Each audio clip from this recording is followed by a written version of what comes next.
હેમંત સોરેન હજુ તો જેલમાંથી મુક્ત થયાને 145 કલાક થયા અને તેમણે તરત જ ઝારખંડનો મુખ્યમંત્રી પદ તરીકે શપથ પણ લઈ લીધા। નમસ્કાર દર્શક મિત્રો, હેમંત સોરેન હજુ તો જેલમાંથી મુક્ત થયાને 145 કલાક થયા અને તેમણે તરત જ ઝારખંડનો મુખ્યમંત્રી પદ તરીકે શપથ પણ લઈ લીધા।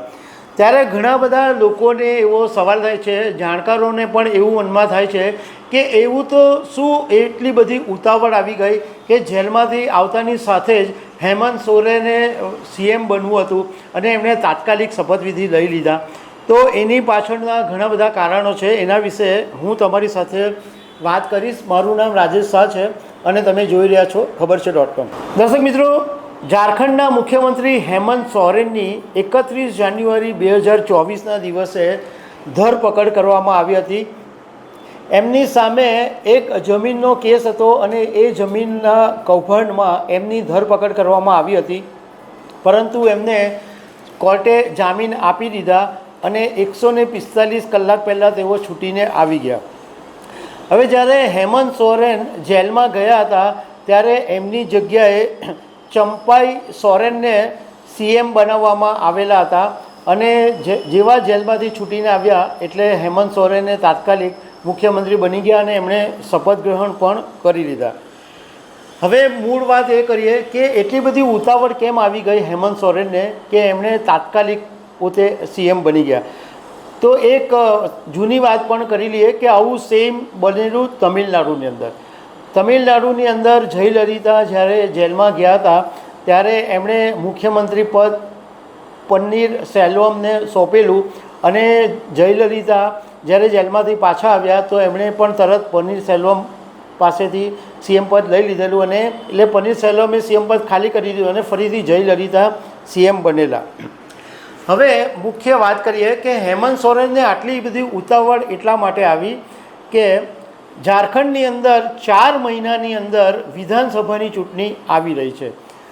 હવે જો ચંપાઈ સોરેન એમ કહેશે કે આ જે વિધાનસભાની ચૂંટણી મારે મારી આગેવાની હેઠળ લડવી છે અને એ ચૂંટણીની અંદર જો ચંપાઈ સોરેન જીતી જાય તો પછી એ સીએમ પદ ખાલી કરાવવું મુશ્કેલ થઈ જાય, કારણ કે પછી તો લોકો પણ એમ માને કે આ ચંપાઈ સોરેન આટલી બધી એમની પાસે ક્ષમતા છે, તાકાત છે, ચૂંટણી જીતી બતાવે છે તો પણ એમને પદ પરથી હટાવી દેવાયા। એટલે એવા ડરને કારણે હેમંત સોરેને તાત્કાલિક પહેલેથી જ એમને આવતાની હાથમાં સીએમ પદ હટાવી દીધા અને પોતે સીએમ બની ગયા, કારણ કે એમને પોસાય એમ નહોતું। ચંપાઈ સોરેન જો આટલી લોકપ્રિયતા મેળવી દેશે તો એમના હાથમાંથી આ ખુરશી ચાલી જશે। બીજું કે હેમંત સોરેન પોતે એક એવો મેસેજ પણ પ્રજાને આપવા માંગે છે કે એમને ખોટી રીતના આ કેસમાં ફસાવવામાં આવ્યા હતા અને સરકારની જે શક્તિશાળી એજન્સીઓ છે એ એમને સીએમ પદ પરથી હટાવવા માટે કેવું કાવતરું ઘડ્યું હતું એવો એક મેસેજ પણ પ્રજાને આપવા માંગે છે।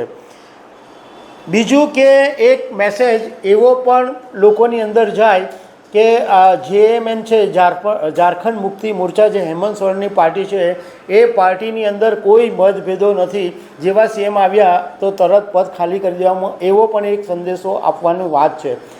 બીજું એક એવી પણ વાત છે કે હેમંત સોરેનને એક એવો ડર છે કે ઓપરેશન કમળ કઈ સંજોગોની અંદર ઝારખંડની અંદર શરૂ નહીં થઈ જાય, કે ઓપરેશન કમળની અંદર જો ભાજપના લોકો પાર્ટીના ધારાસભ્યને ખરીદવા માંડે અને પાર્ટીને તોડી પાડે તો ઝારખંડની અંદર હેમંત સોરેન માટે સરકાર ચલાવવું મુશ્કેલ થઈ જાય। એટલે અત્યારે સત્તા એમણે પોતાના હાથમાં લઈ લીધી છે અને એ પોતે પણ એવું ઈચ્છે છે કે ભાજપનું જે ઓપરેશન કમળ છે એ ઝારખંડની અંદર સફળ નહીં થાય। તો દર્શક મિત્રો, આવી અનેક વાતો સાથે અમે તમને મળતા રહીશું। Thank you very much.